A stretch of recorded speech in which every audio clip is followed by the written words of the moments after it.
Hi, everyone. Welcome to the Epic Vision Zone. My name is Jane Applegath, a former award-winning stockbroker, television producer, script writer, yoga instructor, and now founder of the Epic Vision Zone.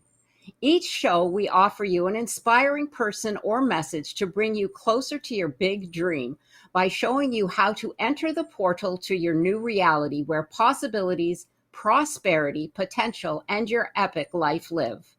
Thank you all for being here today. Ralph Waldo Emerson said, "The only person you are destined to become is the person you decide to be," something today's guest knows all about. A licensed professional counselor, an EMDR expert, professional keynote speaker, author, and transformational therapist Suzanne McColl has dedicated the last 30 years of her life to helping people reach their highest potential. Through interactive, motivating, and inspiring discussions, Suzanne's work is known for producing sustained and life-altering results, leading to success, fulfillment, and happiness in all areas of life and career. As founder of Sound Health and Wellness and Suzanne McColl, LPC and LLC, Suzanne's passion is helping women overcome limiting beliefs, gain confidence, and lead an authentic life so that they can reach their highest potential both personally and professionally to not just survive, but to thrive. As author of Reclaiming Self-Worth, the 5-step method to releasing limiting beliefs and feeling worthy, Suzanne asks and answers the question, if you could release all the limiting beliefs about yourself that hold you back, what might your life look like? And she says, if you know you have so much more to offer the world, now is the time to make a mindset change. Welcome, Suzanne. Thank you so much for joining us here today. My pleasure, Jane. I'm really happy to be here. Well, Suzanne and I have been back and forth for a couple of years now, and I'm so glad we've finally connected here. But I am so excited to delve into this topic because I feel that we all could use this right now, especially in our current times and the shift in all kinds of lives that are going on. So before we get started, tell us how you grew into knowing what it takes to be in the game of life. Well, that was quite a long journey. I started out in upstate New York in a small town with a very big family. I'm one of 7. And as you can imagine, my parents were very busy. So I was really kind of left on my own. And I decided, as we all do, the best way to get my needs met was to be quiet and the good one and the helper. So I really kind of neglected my own personal growth and development. I always wanted to be a dancer, but I really couldn't get my parents to get on board with that. So I ended up, getting into athletics. And when I finally got to college, I was able to start dancing. And, after college, you come to this time when you decide what you're going to do next. And I decided to take a risk and move into New York City and explore that dance and acting career. And each step of the way, obviously, I learned something about myself, and came up against challenges or obstacles. And of course, I was sabotaging myself a lot when it came to being on camera. I had a lot of anxiety about it. So I reshifted back to being a therapist, which I also loved studying, and the personality has always been something I've been interested in. And I started out with dance movement therapy. And the reason why I loved that was because it really focused on the connection between your mind, your emotions, and who you are and how you live your life, and your body. And now I do this other kind of therapy. And what this kind of therapy does is it really helps you to tap into the different places inside of you where you know what's really going on. And sometimes it's your body. So that mind-body connection belief has been a core thing.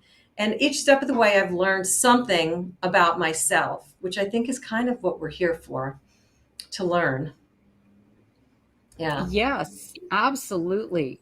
Thank you for sharing that journey. And I can see how you married the two with the body movement and the mind, because that's what yoga did for me in the same sense.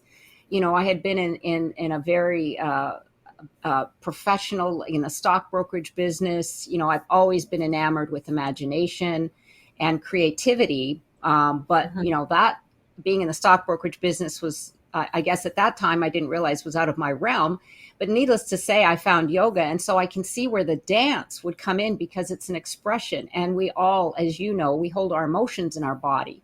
So it's a great way to segue into the work that you do today. And what a gift that you have that background, Yeah. because you probably have a gift to read individuals through their body more because you've been in tuned with that. But thank you. That is, like you said, we're all here to learn and we keep growing.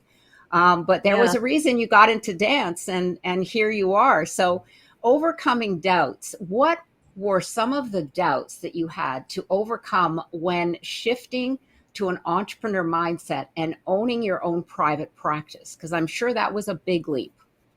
Oh, that was so big. And I kind of toggled back and forth for so long before I actually took the leap. And what I think the biggest thing that happened when I became an entrepreneur running my own business was, as a therapist, you're in your room, you're just by your, with your client, they're the focus. But when you become an entrepreneur, you have to get out there and sell yourself. And that's what your business is. And so for me, all my self doubts came up. I'm Hmm. not perfect enough. I'm not smart enough. I don't really have anything unique about me, because you compare yourself to everyone and you say, oh, well, I'm just really, boring. And even how I look. Yeah, right. I don't know. I mean, that's what I do. And I try not to. So that's Yeah, what well, those things I had go to ahead. overcome. Yeah, well, actually, that's not. I think you're probably pretty normal. um, Yeah.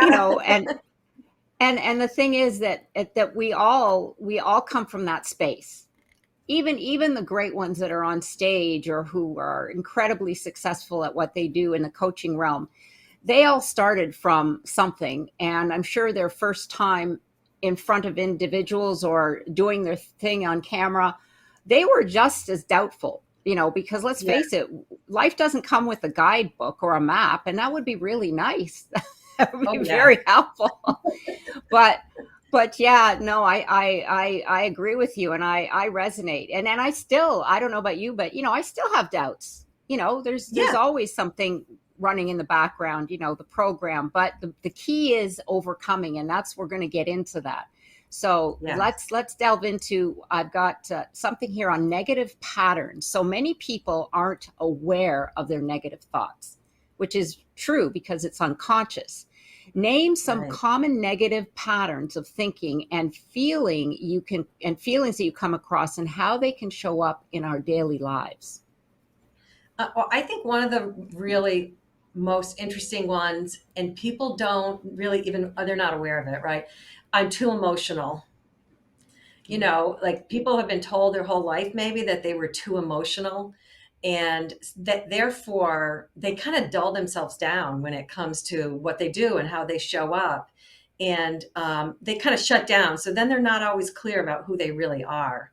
Um, and that really affects their life. And other ones are, not feeling good enough and worthy. That's really a core one that really is like at the bottom of all these other issues, because if you're too emotional, there's something wrong with you, right? um, I'm not enough. I'm broken in some way. Like I don't know, I don't really think I function as well as other people. Like say you have a hard time expressing yourself to people or communicating. That a lot of times it's that, people are feeling like they're taking up too much space, or they're going to get rejected. Their underlying feelings of not wanting to be rejected. Um, maybe they're talking too much, or it's all based on really how you were treated when you were growing up. But people don't Right. are not aware because they don't put it into that perspective. Absolutely. They don't associate how they are today or the doubts that they have, and they often react in other ways that comes out, either angry or frustrated or that kind of thing. But that you just segued perfectly into our next question, because you said that it all goes back to how we're brought up, because we're often told what to do, who to be, and how to act in life, Mhm. especially from our younger years. So what influence does this have on our behavior and our growth? It's 100% influence. I mean, what we're told by society, our family, our culture, it shapes our personality almost completely. And sometimes there's defense mechanisms that we adapt, but we think it's our personality. And if, for example, what you're told, who you're told to be, is not who you're really meant to be, then people will go out and rebel and do certain things just to spite what they were being told. So they might find a way to express themselves that isn't really how they want to.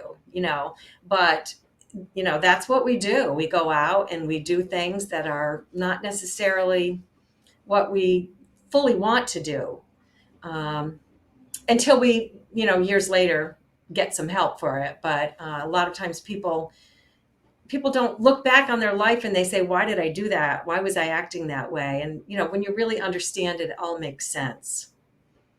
So it does Yes, shape your behavior. yes, it almost feels like it's something that should be taught at a very young age. That the Exactly. awareness of who you are, and just the awareness is key first and foremost, because most people are walking around unconscious. They say 95% of who you are is a recording of the past. Your recorded behaviors, your recorded habits, and which shape your personal reality, which then becomes your personality. And Hmm. you're spot on when you say that it's interesting that you said that when one of the ways that people show this, that they're not resonating with who someone else is trying to conform them to be, is that they rebel. But maybe it's because deep down they're being trying to put a round peg in a square hole. But that's really, really interesting. I love the way you put that we rebel, and there's different ways that comes through in our personality, because then we've shaped Hmm. our personal reality to that point. So I mean, I feel like you might have answered some of this question, but where do limiting beliefs come from, and why do they keep us stuck? Why is it that we can't move on? Well, I'll answer the second question first, which is that we're, like you've said, we're not conscious of the fact Mm. that it's just a belief that was created mostly for a form of protection, for a sense of keeping you belonging, keeping you in a feeling safe. So we're not even aware that these are just beliefs, that we think it's the truth and the reality. But the limiting beliefs happen so that we can be included and belong and be accepted. So we often kind of, for myself, for example, I might have tried to be really quiet and not be very outspoken, and I decided I wasn't very interesting, so I kept quiet and I was the helper instead. And that got me taken care of and accepted in my family, because I could see that the squeaky wheels, who were six other brothers and sisters who were rebelling, they were getting in trouble. They weren't getting they didn't get positive reinforcement. So I decided this was the way I was going to do it. And so um, for years didn't know that that was just my way of being part of my family or being part of my tribe. It's like a hardwired thing that we do. later on, and it helps us. And we do develop really great skills from our beliefs about ourselves, but they're not necessarily allowing our full potential to blossom. And so that's why it's good to try to look at them and understand them and have a choice if this is what you want to continue or not. Right. That makes perfect sense because we Yeah. innately want to protect ourselves. Yeah. And so your mind was saying, well, we want to stay safe. We want to stay, that's our reptilian brain. We want to stay Yeah. protected. And you, as a child, in order to do that, you had the wherewithal to notice that those that were making the noise were getting in trouble. And your mind said, aha, I'm going to be smarter and be quiet so I won't get Mhm. in trouble. So it was actually protecting you, but you're right. Then you carry that through. So interesting. Oh, wow. That was I can see, and I can see how you carry that through your life because it's a mechanism that's Yeah. ingrained, and you've cultivated it over the years, which we all tend to do. Well, here's a topic that we all need help with these days because I believe that the world is going to be in a state of change from here on forward. It's just the way things are today. So, with Mhm. the climate of change, what are three key pieces of advice that you can share with our audience to deal with the unpredictable future? Well, I think primarily what we really need to do is look inward and try to get in touch with what our values are. Really, maybe come up with like 3 to 5 core values that you decide that this is something that if you live your life according to these values, you're going to um, feel good about your life and it will give you some direction. So, because when everything is changing and we're uncertain about everything that's going on, if we know ourselves, it will be much easier to move forward.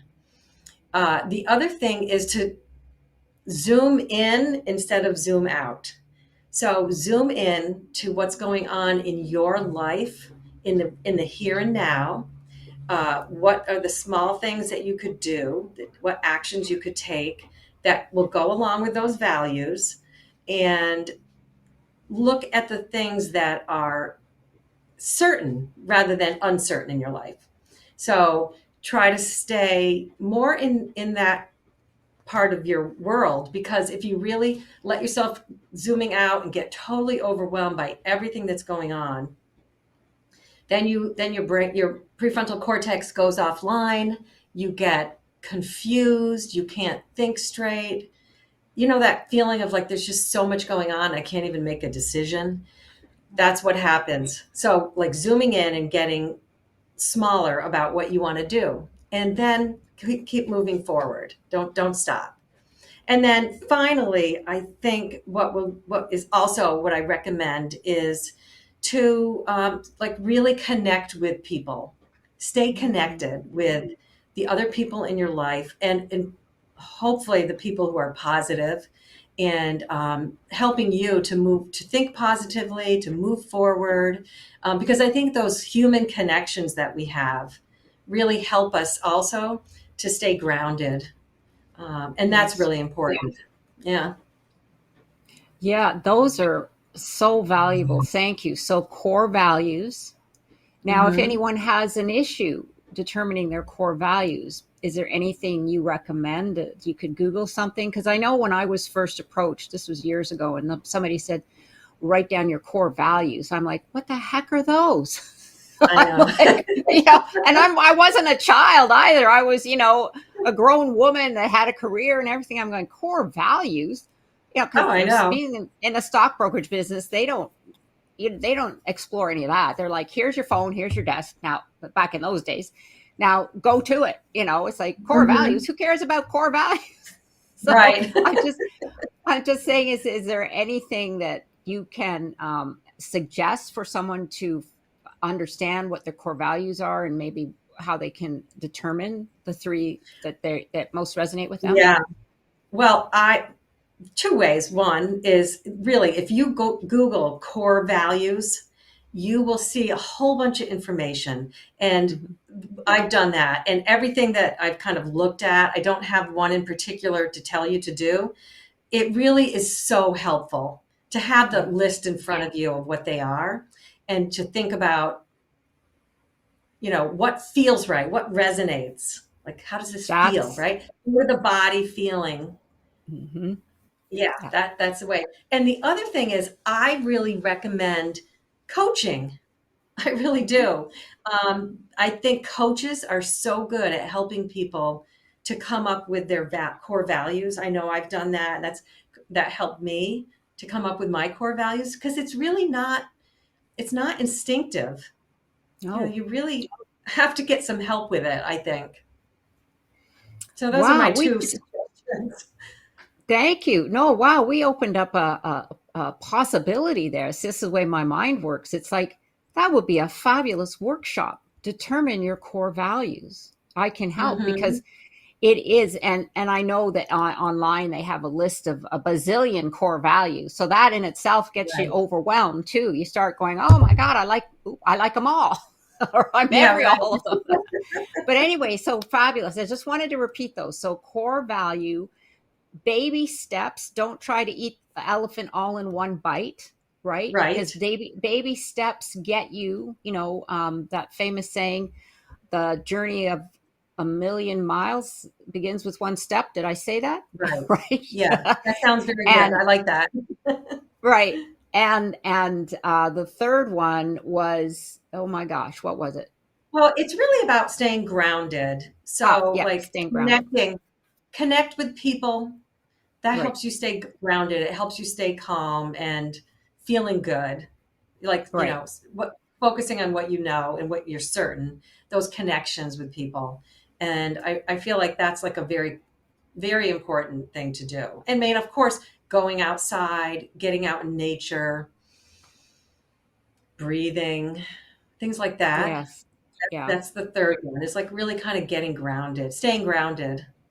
Yeah. Yeah, those are fabulous. Thank you. And there's things that everybody can do. So that's a wonderful three steps that everyone could take this week. Let's do it. Yeah. What exactly is imposter syndrome and how can we overcome it?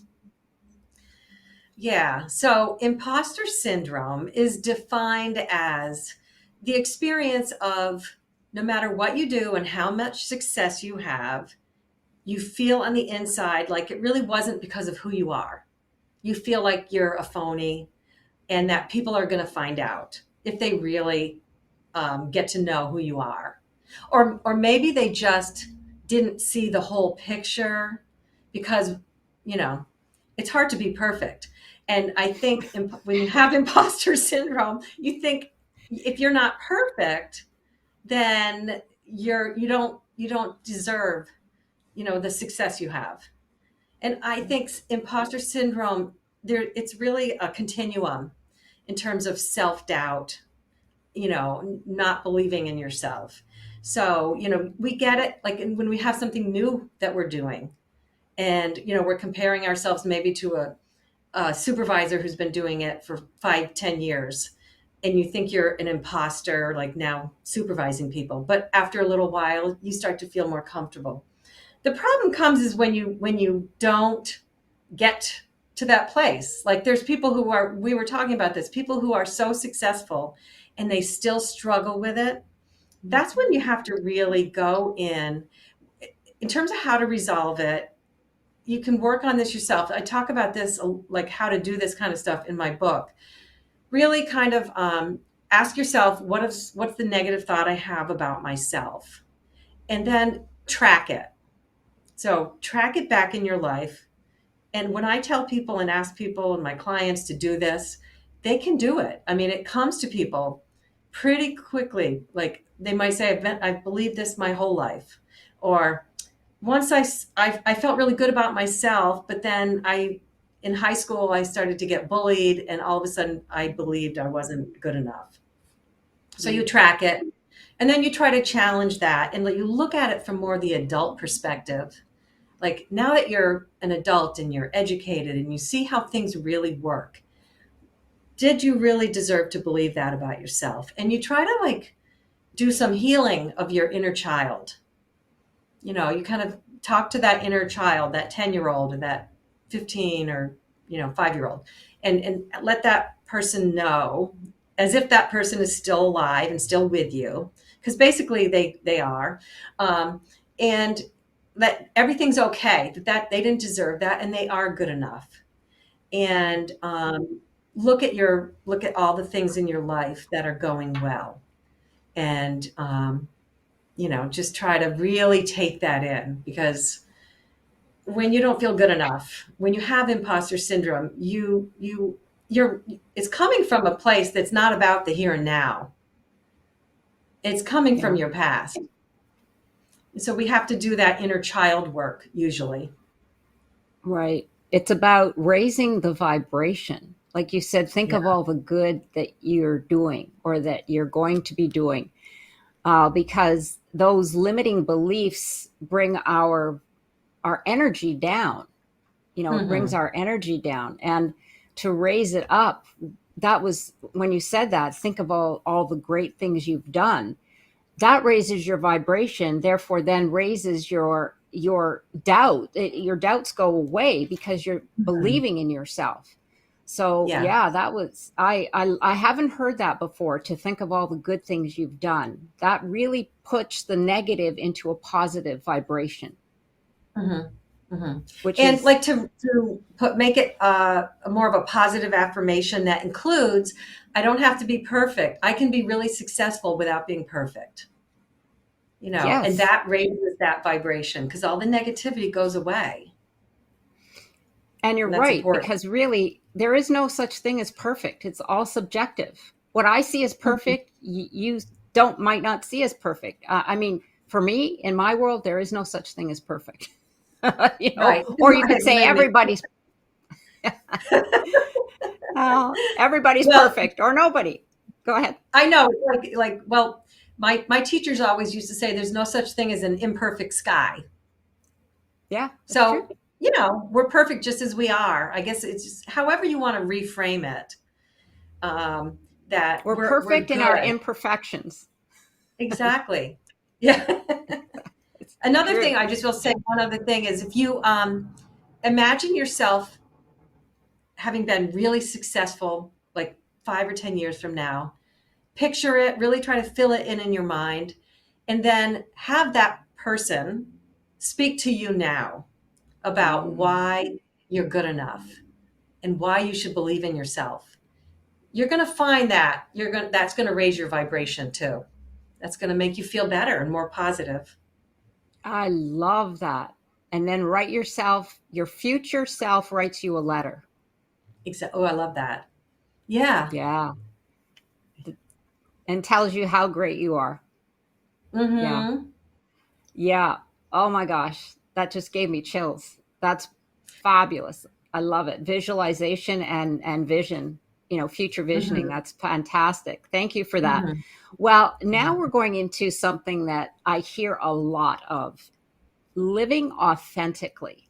Now, what does it Mm. mean really to live authentically, and what results can people experience when they embody it? So living authentically is definitely a practice, right? It's not a one and done thing. It's something that you have to work on every day of your life, to maybe get up in the morning and say, and remind yourself of who you are, what your values are, what do you want your life to feel like today, and then to make your decisions based on that. So you might have to start saying no to people when they ask you to do something, because it doesn't quite feel like it's something that matches yourself and your values or where you're at in that day. So when you live authentically, you feel like you're more of yourself. You feel like you're living a fuller life. It's not necessarily going to make everybody else happy, and it's not necessarily going to take you where you think were going to go, or where other people say you should go in terms of success in life, but it's going to take you to a place that feels like you really belong there. And that's a really amazing feeling. Yes, because we often get caught up in the society of, or even family, being better than, or being greater than, or someone is more successful than you are, or the way you see that. And you try to push yourself, and it's not maybe necessarily your authentic self. And then you don't resonate with it, because I feel that a lot of people see life as a competition. Yeah. And that can get you into a lot of trouble, I feel, Hmm. because then people push themselves beyond the boundaries, and then they wonder why they're unhappy. Right. Right? There's a lot of Yeah. successful people that aren't happy, and it's because they're not Hmm. living authentically. Like you Right. said, you went back to core values. So this core value is very important because they're It really probably is. not living within their core values. So, And like yeah, you said, it's an energy thing, right? right. If you're not, then what you're trying to do may not be as successful Hmm. if you're not staying within your core energy and your core values. Yes, absolutely. You put out a vibration that's not yours, and then it Hmm. doesn't resonate. But when you're being authentic, you connect with the people that you should be, or you are attracting the people that are attracted to you when you're being Yeah. authentic. Yeah, I that's Hmm. yeah, that was great insight. Thank you so much. So Oh, you're welcome. beware of the company you keep. Now, this one is Hmm. a great one. I love this one. We talk about the company we keep in our lives. How does it affect our ability to expand or not into our full potential?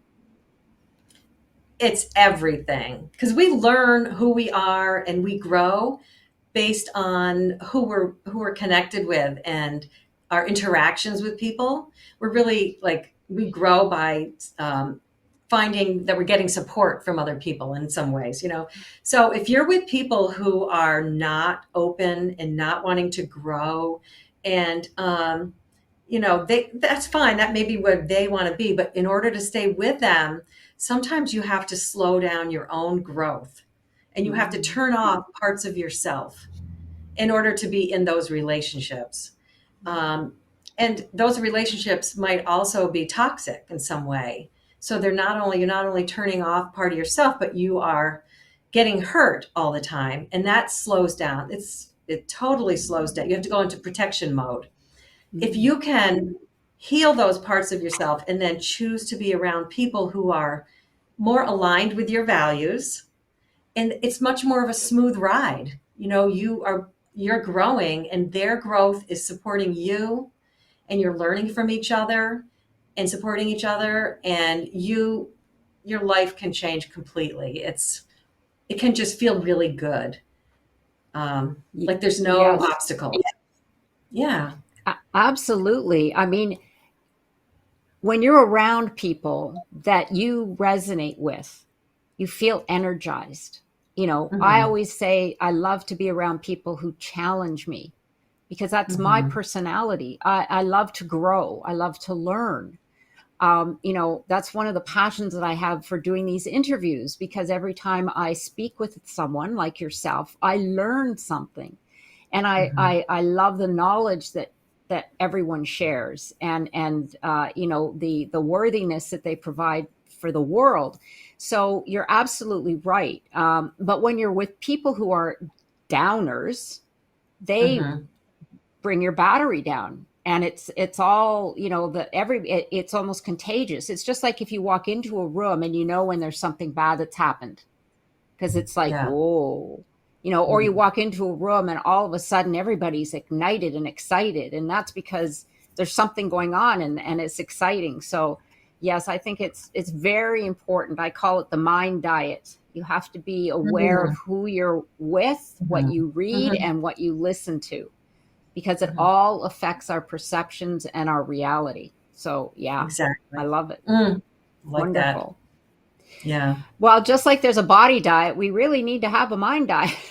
Yes, and We so I was need going to. to say it's what your self-talk also. You have to be aware of that too. Oh, absolutely. That's at the top of the list. For Yeah. sure. Well, now I'm really excited to get into your book, Reclaiming Self Worth. Tell us about your book, Reclaiming Self Worth, the 5-step method to releasing limiting beliefs and feeling worthy, and the 5-step method. Well, so my book, it goes along with this my course. I have an online course that is feeling good in your life, and in it they have the same framework.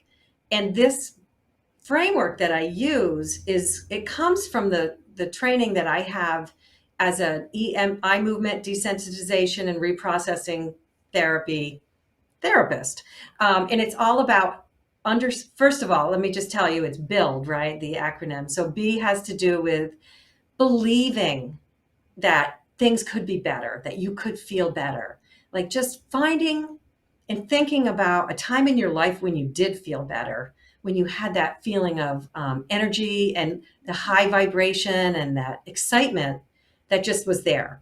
So just believing that that's something to work toward and try to have your life feel like, and that there is a possibility. And then the U is understanding all of everything that we've been talking about, right? How does our personality develop? What happens? What are the things that we learn, and how we learn from our society, our family, our culture, things that happen to us, like, and how that shapes our personality, and how that creates limiting beliefs about ourselves, and how those can be there for a reason, but let's just say they really should be there for a reason, not a season, not your whole life. And the I has to do with really helping people see and identify what their own limiting beliefs are, what they need to let go of, in order to get to that place where they feel good. And the L is learning strategies. So in the book, there's cognitive strategies, there's visualization strategies, and these are really based on creating new neural pathways in your brain. So that's really big when it comes to EMDR and how we work, and learning the strategies. And D is doing. You have to keep doing them. You have to practice. You have to keep using those strategies over and over, because we need to really strengthen the neural pathways of really feeling good about yourself and believing in yourself. So that's what the book is all about. It really kind of is like a beginning, an ABC of how to understand what it means to be human Yes, from this perspective. Yeah. I love that. It gives you it's not just a knowledge. It's giving you steps and exercises that you can take Yeah. and apply in your life, which is fabulous because it's one thing to absorb the knowledge, but then it's another to put it into action, which is in the doing. And it's a practice. I mean, every day, we're practicing living at our highest Yeah. self. I mean, it's you're right. And you want to rewire. We have to rewire our programming, and that's the neural pathways, right? Create new ones, Hmm. but we have Yeah. to continue to strengthen them because Hmm. those are the ones that are going to count in the future. Well, thank you. I haven't read it yet, but I can't wait to do so because I'm very excited about it. So I would recommend everybody to pick it up. It sounds like a fabulous book. So I have a question here about self-worth talks. Tell us about your free self-worth talks Oh. and where people can access them. So I have decided that I really want to try, like with my book and my talks, with workshops, I decided I really wanted to try to make a big impact and really help people see how to understand what self worth is, how they deserve to feel worthy. And so I love the podcasting kind of conversations, because it's one of the things that makes me happy. So I do self-worth talks every couple weeks, and sometimes I'm just talking about a topic.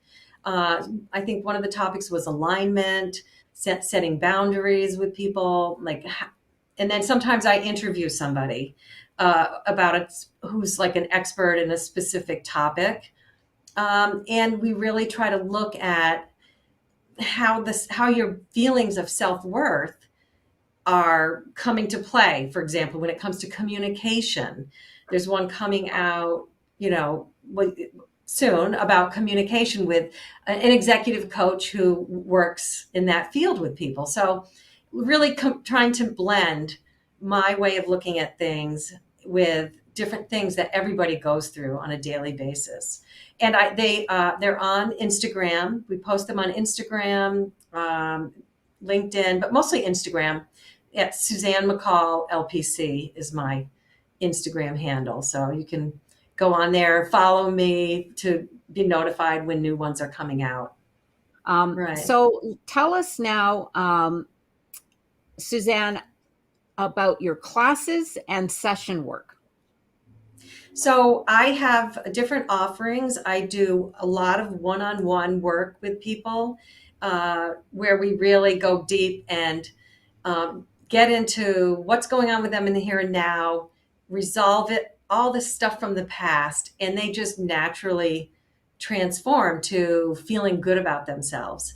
So that's my one-on-one work. And I do workshops where I lead people through these kinds of experiences in a group. And other than that, I do speaking about self-worth and imposter syndrome. Oh, and I have a course, but right now the course, if you go on my website and just sign up for the waiting list. The course is not launched it's not going to be launched again right now, but it will be soon. And that's just like a self-guided, but in addition to that, we have live group discussions via Zoom about different topics related to what people are learning. And that's really exciting.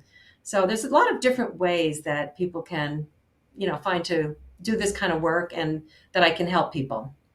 I love it. So they can connect and get all this information on your website. We'll have all that information. But yes, I love the idea that you can either do the one-on-one or you can do the group, and then you have a community where you can all get together and discuss different topics. Just fabulous. And of course, that goes right into your Instagram page that gives all that great knowledge. So Mhm. what gives you the most joy in your professional practice? I have to say, it's really like having that feeling of that vibration lifting and seeing people, especially whether it's one on one and when people transform to this place of feeling really good, you can feel it happening. And it's just so beautiful and it's magical. So that gives me a lot of joy seeing that. Or when people share stuff, like at a workshop, Mm, it's really powerful to see yeah. people feel lit up in some way. Yes, making a difference. Yeah, It fills you with joy, doesn't it? it Yeah. really does. Yeah. Yeah. It's that's where, when you give, you receive, and Hmm. you can't put a price on that. So No. I understand. Yeah, but that's what you're doing, is making a difference, and making a difference in people's lives, which is even more profound, which is Yeah. beautiful. Well, any Mhm. last words that you would like to share with our audience? Well, I just want people to know that they can feel really good, that we're all built to feel amazing.